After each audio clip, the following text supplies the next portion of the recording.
If you are new to our channel, please subscribe and hit the bell icon for receiving latest updates on exams, research positions, and guidance videos. So let's start the video.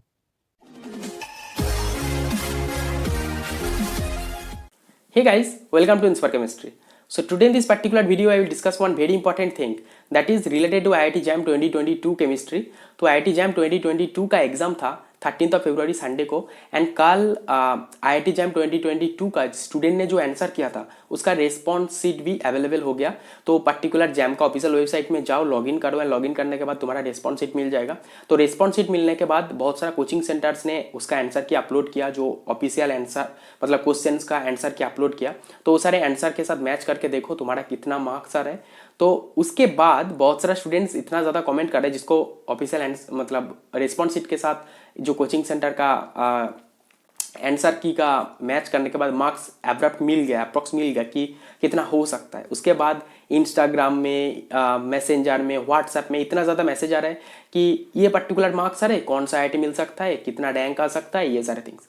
तो मैं सोचा कि इसके ऊपर एक video बना देता हूँ कि डाउट थोड़ा क्लियर हो सकता है। तो देखो ये सारे थिंग्स प्रेडिक्ट करना बहुत मुश्किल होता है। ये ऐसे नहीं कि इतना मार्क्स आ गया, इतना ये आईआईटी मिल जाएगा, ये मतलब बोलना या फिर एक्सपेक्ट करना, ठीक है, तो बहुत ही टफ थिंग होता है। तो फिर भी मैं 2-3 साल से देख रहा हूँ तो अप्रॉक्सली मैं बता सकता हूँ कि कौन सा पर्टिकुलर मार्क्स में कितना रैंक आ सकता है। एक अप्रॉक्स रैंक का रेंज बता दूंगा कि इसके अंदर आ सकता है।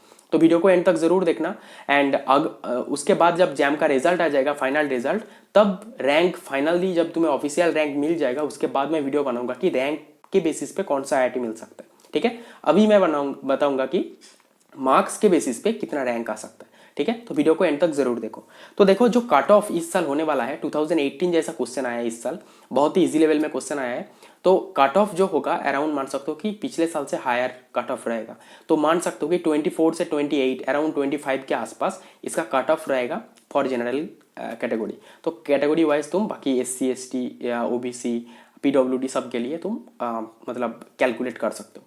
तो यहाँ पर देखो जो 2018 में तुमने अगर इंटरनेट में सर्च किया या फिर रैंक वर्सेस मार्क्स अगर देखा तो देखना कि 2018 में जिसका मार्क्स मोर देन 58 या फिर मोर देन 60 था उनका रैंक अंडर 300 आया था। लेकिन उसके बाद 2019 या फिर 2020 या फिर 2021 में मोर देन 50 आ गया तो अंडर 300-400 रैंक आ गया था, क्योंकि 2019, 20 एंड 21 में क्वेश्चन हार्ड आया था। तो इस साल भी मोर देन 60 मार्क्स आएगा तो अंडर 300-400 रैंक आएगा। 50 में मतलब 50 से लेकर 60 के अंदर कंपटीशन बहुत ज़्यादा होने वाला है। तो देखो यहाँ पर मैंने जो बनाया कि मोर देन 50 या फिर 50 to 53 प्लस इससे ऊपर आएगा या फिर 50 से ज़्यादा मार्क्स होगा तो मान सकते हो कि तुम्हारा रैंक अंडर 900 या फिर अंडर 1000 हो सकता है। ठीक है, अगर तुम्हारा मार्क्स 55 प्लस आया तो तुम्हारा रैंक अंडर 600-700 आ सकता है। अगर 55 प्लस आया, 56-57 ऐसे कुछ आया तो अंडर 600-700 के अंदर या फिर 500 के अंदर आ सकता है। अगर तुम्हारा मार्क्स 60 प्लस आया, 60 प्लस, तो मान सकते हो कि तुम्हारा रैंक आएगा अंडर 300, अंडर 400 या फिर अंडर 350 इसके अंदर आएगा। ठीक है, अगर तुम्हारा मार्क्स मोर देन 65 आया तो ये सोच सकते हो कि तुम्हारा रैंक अंडर 200 आएगा। ठीक है, अगर 70 प्लस आया मार्क्स तो तुम्हारा रैंक होगा अंडर 100।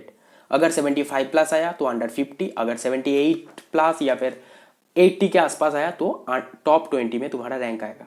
तो ये हो गया मतलब मेन इंपॉर्टेंट थिंग।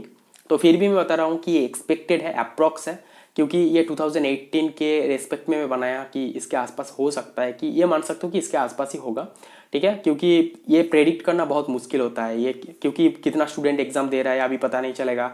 रिजल्ट आने के बाद पता चलेगा कि कितना स्टूडेंट एग्जाम दिया, उसके बाद कंपटीशन लेवल क्या था, स्टूडेंट्स ने कितना मार्क्स अटेम्प्ट किया, सिली मिस्टेक कितना किया, ये सारे थिंग्स के ऊपर डिपेंड करता है। तो फिर भी अगर तुम्हारा मार्क्स मोर देन 50 आया तो अंडर 1000 रैंक आ सकता है। अगर 55 प्लस आया तो अंडर 600-700 रैंक आ सकता है। अगर 60 प्लस आया तो अंडर 300-400 रैंक 300-400 के अंदर आ जाएगा।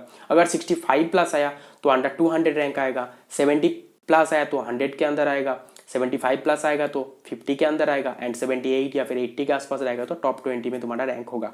क्योंकि इस बार क्वेश्चन बहुत इजी आया है तो रैंक वर्सेस जो मार्क्स ये डिफर करेगा पिछले 2-3 सालों से, क्योंकि पिछले साल में क्या हुआ था कि जिसका रैंक अंडर मतलब 50 प्लस आया था उसका रैंक अंडर 300 आ गया था, क्योंकि क्वेश्चन बहुत टफ लेवल में था। ठीक है, हमारे टाइम में 2019 में मेरा मार्क्स था 53 प्लस, तो मेरा रैंक था अंडर 350।